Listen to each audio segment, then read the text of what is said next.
Most lawyers never get a witness like Brian Loughran. I can see right up to the front door. What did you see on the front lawn of 34 Fairview on January 29th of 2022 when you're making the second pass by 34 Fairview in the area of the flagpole? I saw nothing.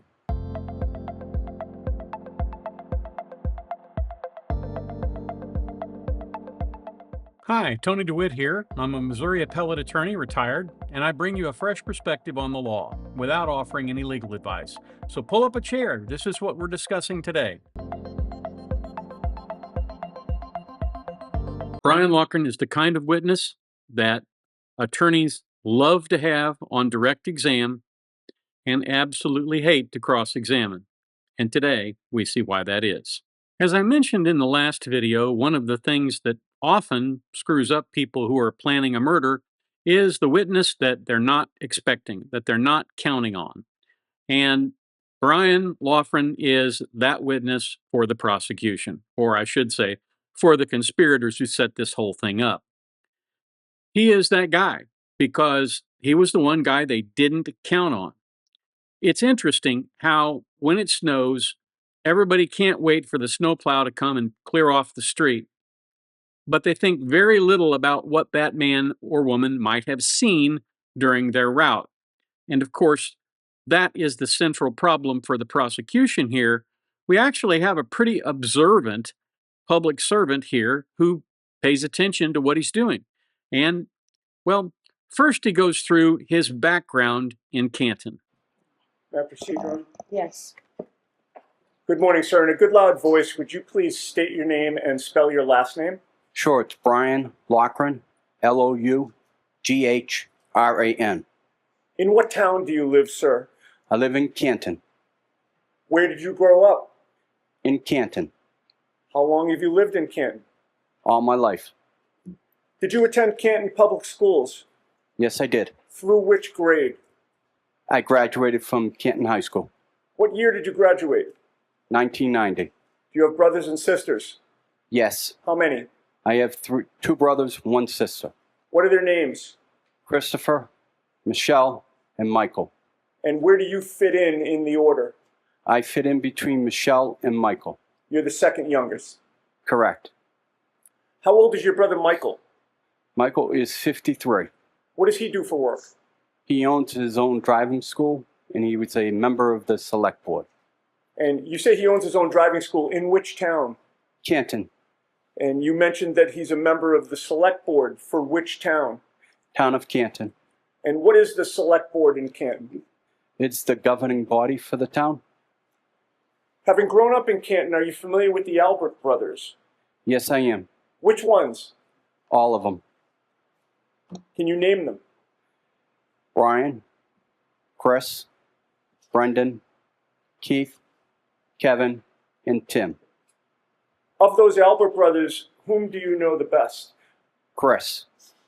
How close in age are Chris and you? Very close. I believe I'm 2 years older than Chris. How did you become familiar with Chris? I went to elementary school, I went to middle school, and then he graduated from a different high school.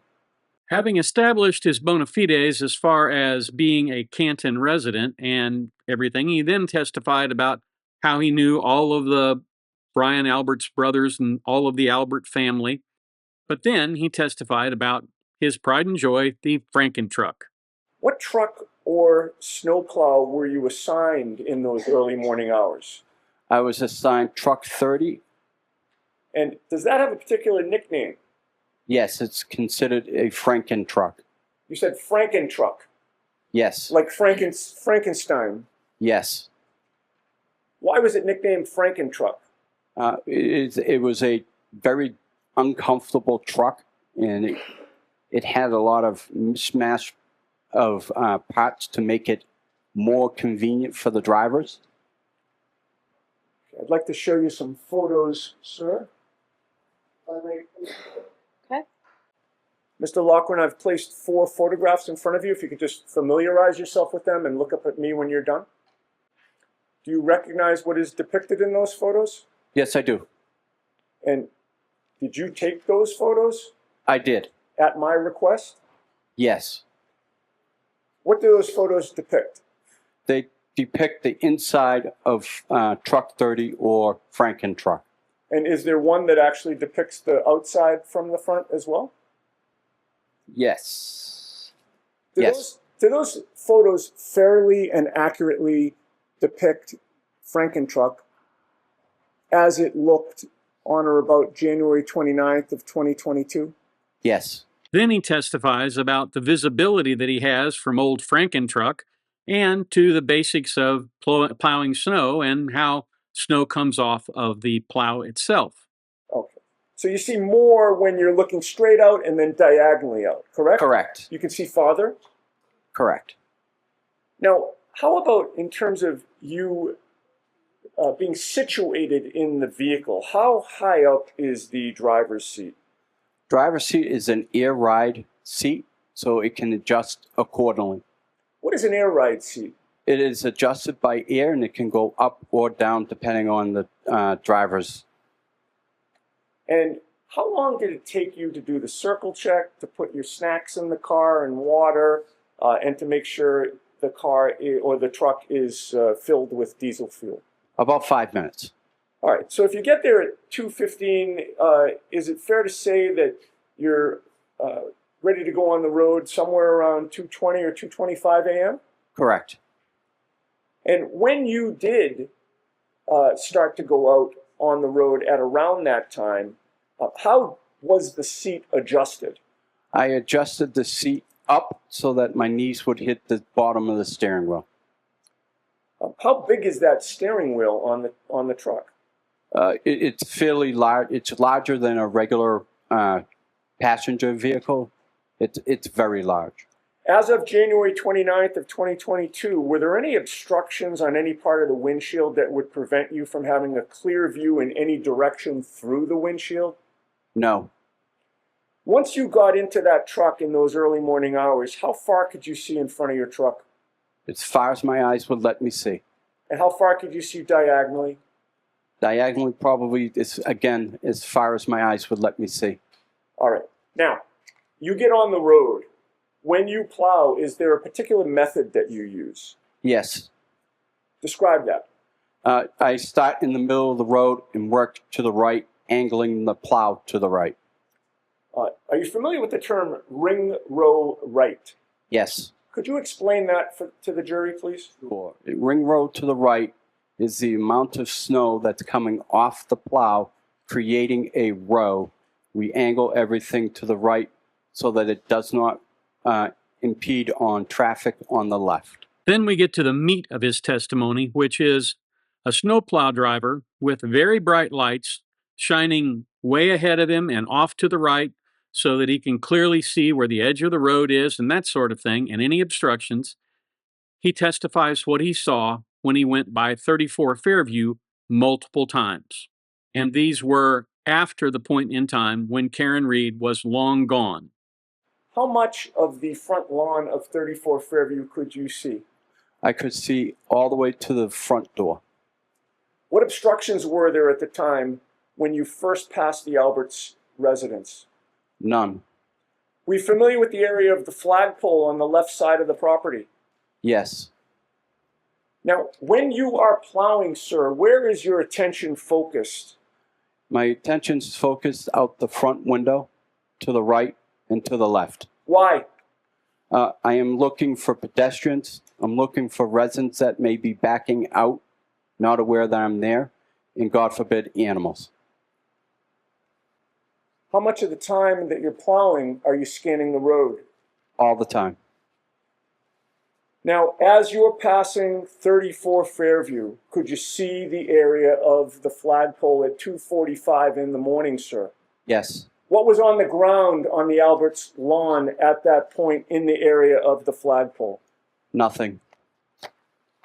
Did you see a 6'1", 216-pound man lying on that lawn? No. Now, after plowing Fairview with the Alberts residence to your right, what do you do? I go to the very end, take a left on the Chapman Street, back down Chapman Street, and then take a left back on to Fairview. And are you plowing the whole time? Yes. So you get to, in this diagram, Exhibit 49, we don't have to turn the lights off. I think we can see it. You're traveling in a down direction, correct? Correct. And you would hit Chapman Street. Is that fair to say that's at the bottom? Correct. You do some type of three-point turn and go back down Fairview? Yes. How long does it take you to get from 34 Fairview the first time to get to Chapman Street? Maybe 5-10 minutes.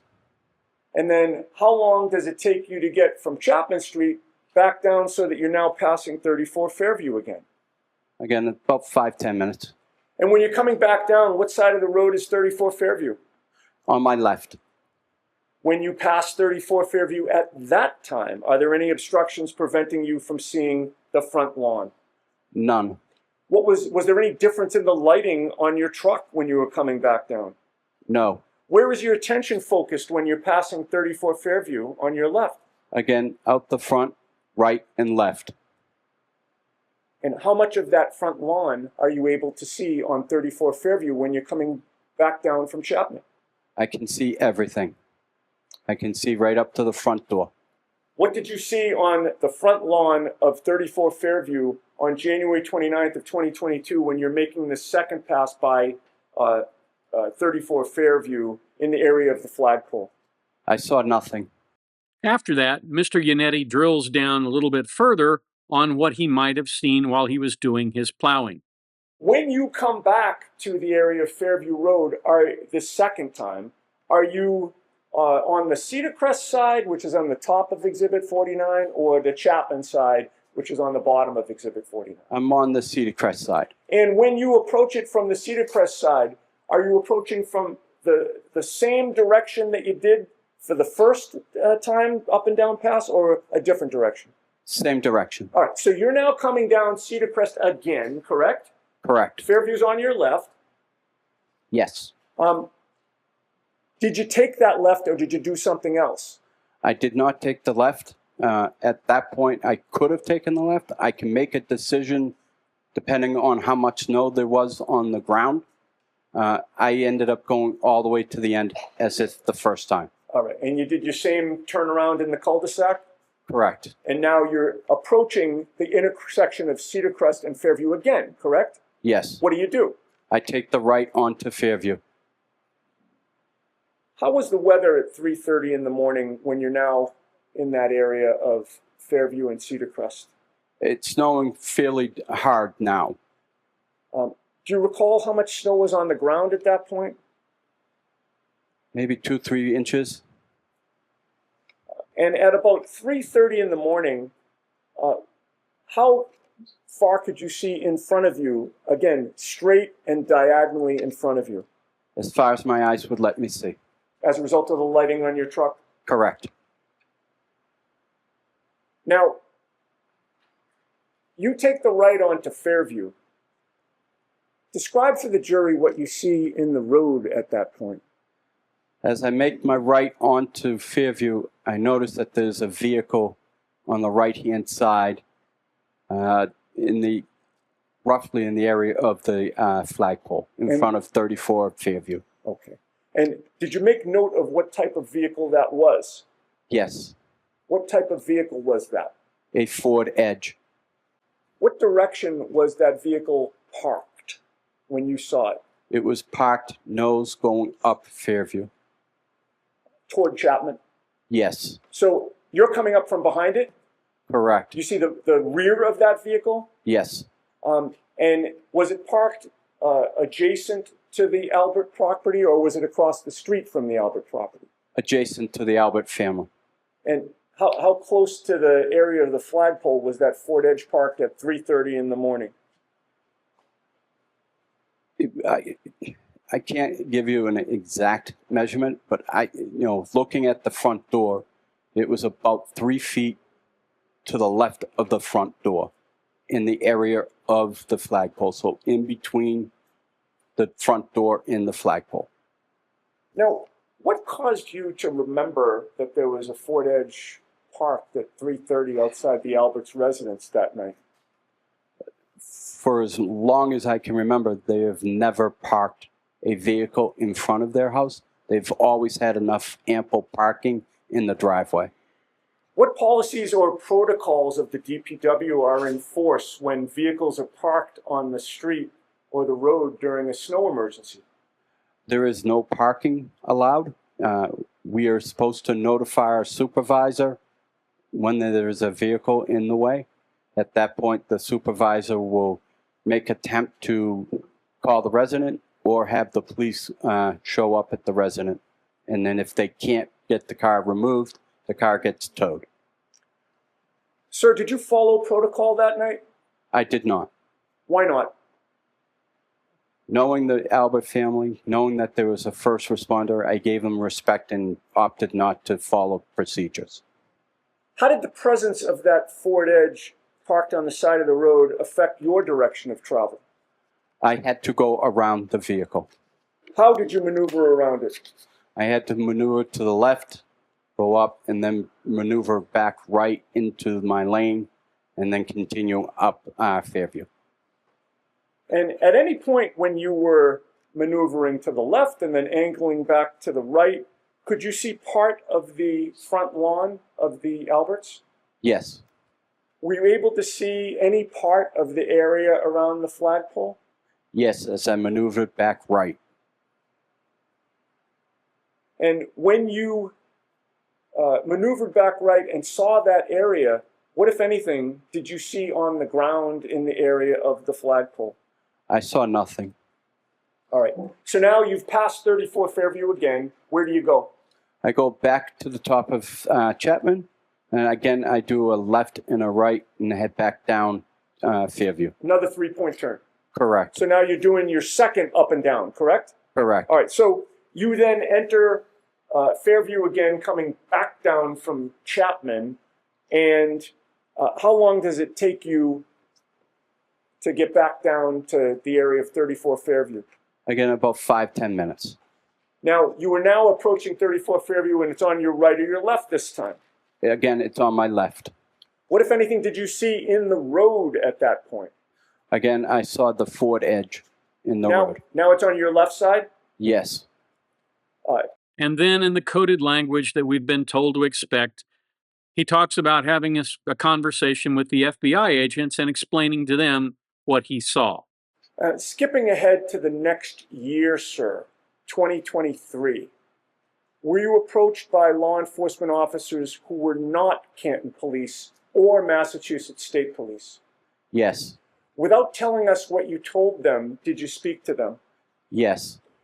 Before speaking to them in 2023, had you ever heard from former Trooper Michael Proctor or anybody from this investigation from the State Police or Canton Police? No. At some point, did you hear from the State Police? Yes. That was after you'd already talked to the defense and to these other law enforcement officers who were not State Police or Canton Police? Yes. And sir, how clear is your memory about what you saw or didn't see in the early morning hours of January 29th of 2022 in the area of 34 Fairview? The first up and down pass, the second up and down pass, and then the third time you came. Very strong. I have no further questions. Thank you, sir. Then, for some stupid reason that I still can't quite figure out, Hank Brennan takes him through a narrative about being targeted by the community. I'm not really sure I fully understood what Brennan was trying to get at, but if anything, it made the Commonwealth look bad. It didn't make this witness look bad. And I thought pretty much that this was just a waste of time, that he was just trying to, I guess, maybe butter the guy up to see if he'd give him something more on cross-exam. It's fair to say this is after you became aware of essentially being targeted, correct? You can answer that if you can. Can you answer that, Mr. Loughran? I can. I don't ever felt like I was being targeted. This was after you received all the information from your friends and people in the community that you were being attacked. I'll allow that. Again, I don't feel like I was being targeted. Are you concerned after this case what happens with the blogger that you follow? No. You talked about your meeting with the private investigator. The first time you met him, do you remember that meeting? Yes. Do you remember where you met him? I met him at my place of employment. Did you go anywhere with him that day? No, I did not. You had a conversation with him and you spoke about what you had remembered from that night? Yes. Do you remember when you spoke to that private investigator, you weren't sure how many times you went up and down Fairview that night? That you had said 2 or 3? Well, I told him I went up at 2:30 at 2. I told him at 3:30 I went up 2. Went up and down. And I told him about 3 hours later I went up and down. I went down and wasn't able to go around the police cruisers and had to turn around at Carriage Lane. You mentioned that you believe you told the private investigator that you went up and down at 2:30. Do you remember when you spoke to the private investigator, you actually said 3 o'clock? I don't remember the 3 o'clock.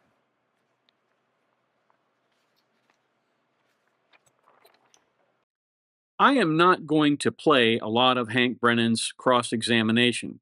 Suffice it to say that he does a lot of the same things with him that he did with Sergeant Barrows the day before, in that he asked him about his memory and all of those things.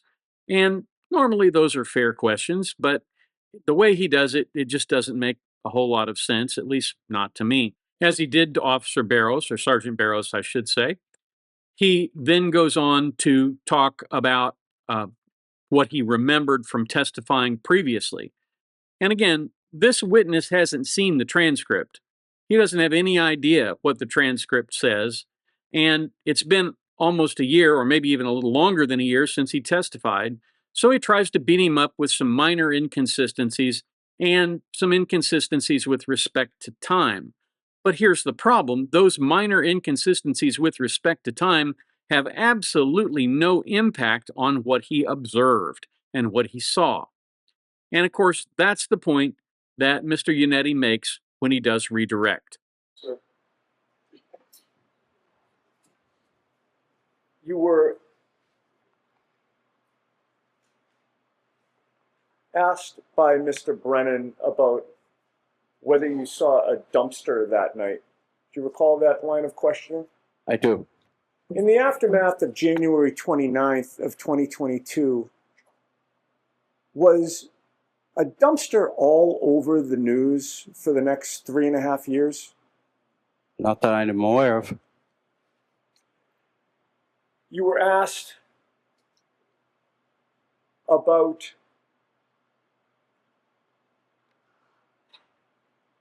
going through your route with the defense investigator and giving a statement to the defense investigator. Yes. How soon after January 29th of 2022 was that? 2 weeks. Were the events fresh in your mind at that time? Yes.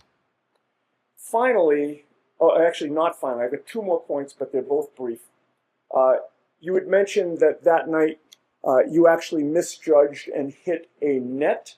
Yes. Can you describe the basketball apparatus that, and I'm going to ask you what part of it you hit, but describe what that looks like. It's got a base with wheels on it. It's portable, so you can move it in and out. And it's got the basketball frame, and it's got the backboard and then rim. Okay. So this is not a pole that was cemented into the ground. Correct. But perhaps we're all familiar with it, the black base that maybe you put sandbags on, Correct. that type of thing to keep it in place, but it does have wheels? Correct. All right. And you mentioned the net. The net is the rope netting that comes down, correct? Correct. There's also a hoop that keeps the net in place? Yes. And the pole? Correct. And the base? Correct. Of all those things, what part did your Franken truck actually catch? It caught the net in the little bit part of the frame. of the frame where the net was. Something that you saw from the beginning, you just misjudged the distance. Correct. Now, finally, with regard to the 5:30 testimony that you gave last year, Yes. did you also testify that the last pass that you tried to make when the police were blocking the scene was about 3 hours after that 3:30 second up and down? Yes. So why is it last year that you testified that it was 3 hours later, but you came up with the time of 5:30 as the final time? As he's asking me these questions, I'm trying to do the math in my head. I'm sorry, math is not my strong suit. What time was it when you made that final pass, sir? 6:15, 6:15, 6:30. I have nothing further. Here's a guy who has a job most of us probably couldn't do. He gets up in the middle of the night and goes and plows the roads, gets rid of all that snow. He checks his truck, gets it all ready to go, turns his lights on, turns the windshield wipers on, and off he goes. And he sees what he sees, and he testifies truthfully about it. His answers are short and direct. He doesn't anticipate the next question. He answers the question that was asked, and that's all he does.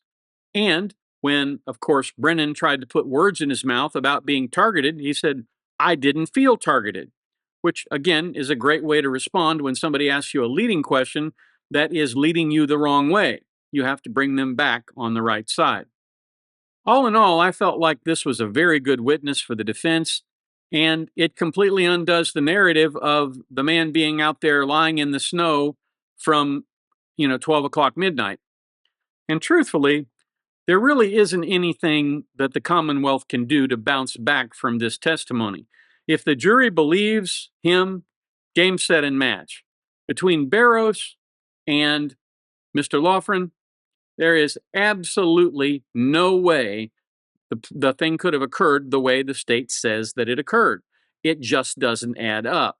Consider the prosecution's narrative. Karen Reed hit him. He suffered a skull fracture. Somehow he managed to make it from the road to over by the flagpole, where he laid and died as a result of hypothermia and a skull fracture. A skull fracture that I would think would require a lot more force than falling down in snow, which tends to be, fairly soft, frankly. I've had some falls in snow, and they hurt a lot less than falling in ice. If indeed if she had done that, then he would have been laying there in the snow on the first pass by the snowplow and the second pass by the snowplow. And as a result, if he wasn't lying there, then clearly it didn't happen that way. Plus, there's the issue of the car that he saw at 3 o'clock in the morning. It was a Ford Edge, and it was parked between the house and the flagpole. On the street, of course, but between the house and the flagpole. And that raises some issues as to where this unidentified vehicle came from, what it was doing there, who it was, all that kind of thing. So, to me, the state's narrative or the Commonwealth's narrative in this case has just flown right out the window. And like I said, I don't see how they can recover from this. It makes the idea of a fight and a beatdown a lot more likely than it does Karen Reed hitting him with the SUV. It's another reason why this whole "did I hit him" thing doesn't make any sense and doesn't actually add to the discussion, because the evidence shows she didn't hit him. There's no forensic evidence or physical evidence that demonstrates that he was hit by that SUV. And the forensic pathologists brought in by the defense, as well as the medical examiner, say that his injuries are inconsistent with motor vehicle trauma. And of course, the forensic pathologist brought in by the defense says that those injuries to the arm are completely consistent with dog bites. Interestingly enough, they made the point the other day that there was no dog DNA on the clothing. Well, that could be because the clothing set out for a week, and who knows what kind of effort was made to purge the clothing of anything that might be valuable to the other side. But even more important than that, there was pig DNA found in the wounds. You know who chews on pig ears? Dogs. That's what I have for you today. I hope you found it helpful, interesting, or maybe both. If there's a subject you'd like me to discuss, please feel free to send me an email at the address above. If you like what we do, please feel free to subscribe and come on back to the beach tomorrow. I release videos every weekday, weather and work permitting.